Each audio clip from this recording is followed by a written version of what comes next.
so great to see you again. Thank you for coming to this event. Well, it's my pleasure. And you know, Michael, I missed the Spellman event. I had planned to go. It was a great disappointment because I came down with COVID 2 days before the event. So that kept me from going, and meeting Bill Crow, it would have been great, but I'm sorry I missed that. Then you had an event in Burlington, Vermont. Yes. Well, God love you, that's great, but Burlington, Vermont is a lot further. Yeah. Now Dover, 10 miles from home, how could I miss this? Right. So I'm happy to be here, thank you. Terrific, thank you so much. Yeah, looking forward to taking a look at some of the things you brought. Great. I'd like to start off with some revenues. And for one thing right here, Michael, this stamp, this is the R72b, the $1 manifest. But what is interesting about this is an unlisted stamp. It's unlisted in Scott. Yeah. So I would like your opinion on when you find a stamp that's unlisted in Scott. Right. And of course I have a C just to show the difference, so you can clearly see the margins are right, and it looks pretty genuine to me. It honestly does. So something like this, so if we were to get a certificate on this from either PSE or preferably the Philatelic Foundation to guarantee it as an unlisted variety, we would then be able to submit that information to Scott and have them get it as a listed variety.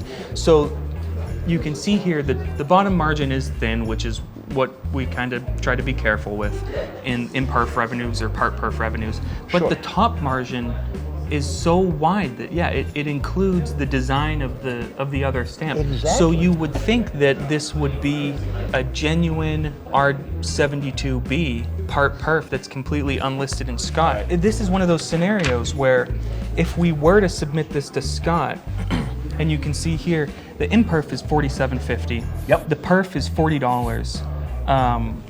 There's no R72b. Exactly. So this is one of those scenarios where if we were to list it in Scott, get it listed in Scott, the 2025 or the 2026 would list it, and it of course wouldn't be in any of these earlier print editions. Of course so not.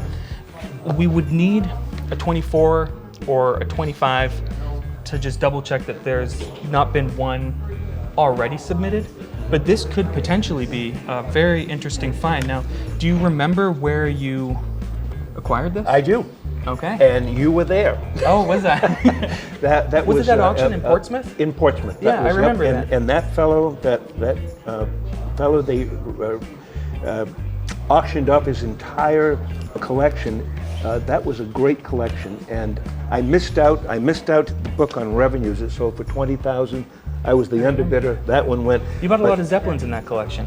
Huh? And you bought a lot of Zeppelins in that auction. I did, and that right there, he had a box of revenues and documentary stamps. Yeah. And that just happened to be in there.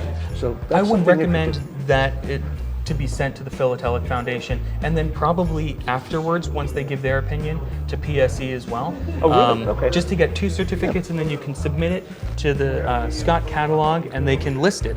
But this is one of the scenarios where, since none of them had been sold on the market, it would just probably have a dash because there's no market data. Sure. So the sale price is whatever someone's willing to pay for it. And that being said, in your opinion, because you go through thousands and thousands, what kind of value? Again, I know what the market will bear and what 1 or 2 people would pay. Right. But for a unique find like that, what kind of a dollar value? I mean, it could be in the thousands. You know, it's not going to be in massive multiples of what the perf and the imperf varieties are of the stamp, because the stamp itself is only so desirable, you know, as compared to the other issues in the series. Sure. So the cap, the thing that will hold it down, is the desirability of this one issue within the series. I think we talked enough about that. But you lead the way, but I'm excited to show you this one. Okay, 66B is a catalog value of $4,500. Great. 66B. Now, what this is, Michael, this does not come from the same purchase. Right. This was another, and I remember specifically where I bought this. But take a look at the 3 bottom stamps. You can see that what they are, they're the R66B, which is the part perf. And you take a look at the cancels, the manuscript cancels. Yeah, they're identical. Wouldn't you? They're identical, exactly. Yeah. So the reason I bring this is not just the value, but what would you suggest that I do? I'm not saying I want to sell them, but Right. I have 3 stamps that look like they have identical cancels on them, and they're quite valuable. Yeah, What? And I they mean- look genuine to me. they do. So again, So where do we go? there's no way in the world that these could be sold without certificates, because they just realized a fraction of what their true value may be. Bill Crow would be good with these, but either of the other, PSAG, PSE, PF, any of those places would be good with these revenue stamps, but they just wouldn't realize any price that because it's so dangerous. There's so many of the, R66 C, the perforated variety, catalog's $27.50. Exactly. So you could create a $4,500 stamp just by trimming the sides. The question is, are the margins wide enough? Exactly, and that's specifically why I've included the C. Yeah. Because if you superimpose a C on top of any of those, Yeah. you can see the edge of the pipe burr. I thought about writing to Larry Lyons Yes. at PF Yeah. and sending him an image of these Yeah. and ask him first of all, ask him what the cost of these certificates would Yeah. be, but just ask his guidance on Yeah. that if he thought it was worthwhile. That's Absolutely. my thought, because I'm partial to PF. I think that Yeah, I think they would be terrific with something Yeah. like that. Good. PSE is great for grading material, Yeah, but the PF are experts. and grading is a whole subject that is Yeah. beyond my pay grade. Yeah. Okay. Well, good. Okay, Yeah. enough on that one. Thank you for showing us this. You bet. This one now raises a dilemma to me, and you will see right here. Yeah. Every one of these, Yeah. every one of these Yeah. is R14. Yeah. And now these obviously came from some agency, some office, but I'm wondering now about supply versus demand. Right.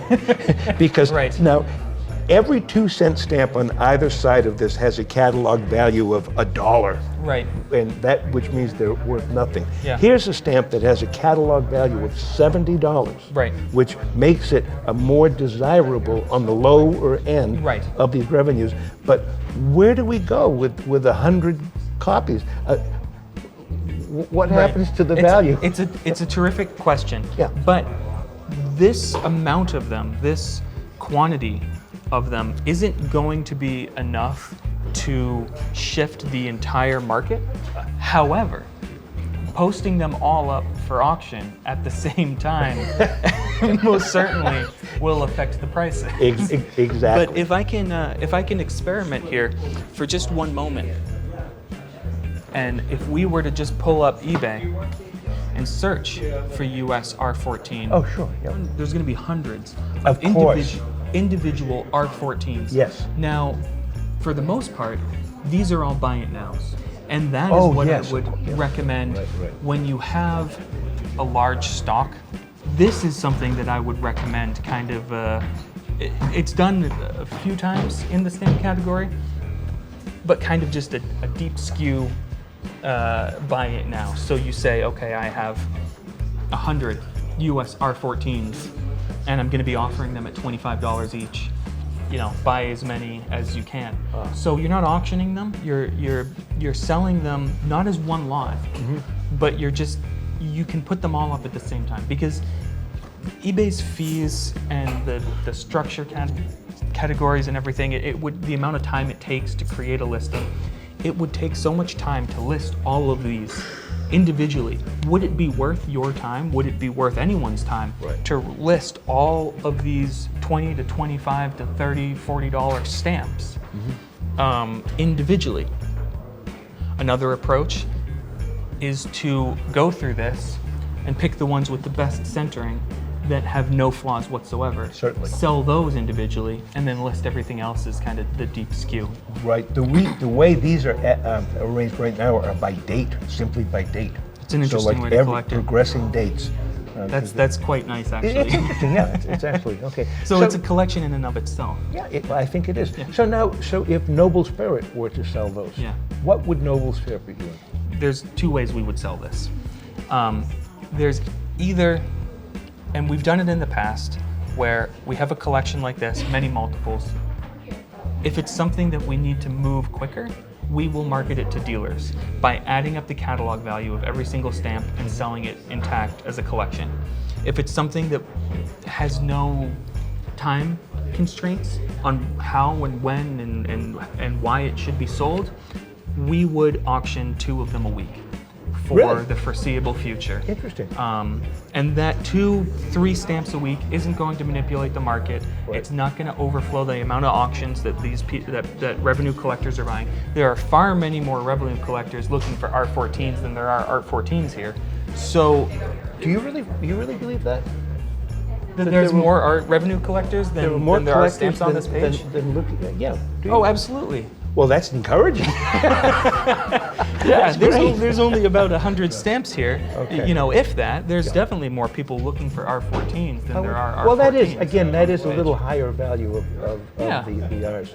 Okay. Well, you know, interesting that brings up a point of our working relationship. Yeah. And I'm really happy to say, you know, we met 9 years ago. Oh, that's incredible. It was in 2015 at the Boxborough show. We met at Boxborough, really? At Boxborough, yes. And the reason we met was I'm an eBay peruser. Yeah. And for quite some time, maybe for a couple of years or so, I would be looking at stamps, NobleSpirit, no reserve, no reserve, starting at 0.01.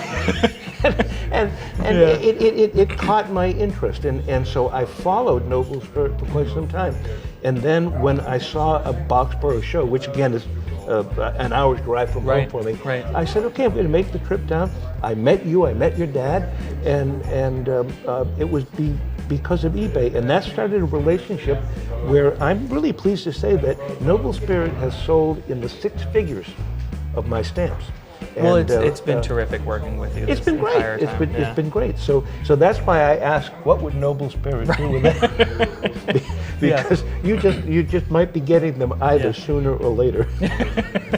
Okay. Well, hey, listen, I really enjoyed today. Yeah, thank you so much for coming in. You're Tom. very welcome. Pleasure to see you, and we'll be seeing you soon. Thank you very much. Okay.